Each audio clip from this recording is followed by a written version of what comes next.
'Di ba?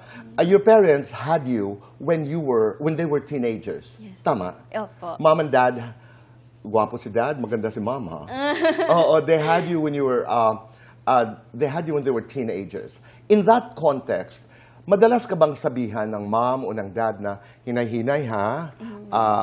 You're young, don't rush things. Do you hear that from them? Ang advice po na lagi po nilang sinasabi sa akin, I enjoy ko po yung teenage life ko kasi yun po yung hindi nila na-enjoy before.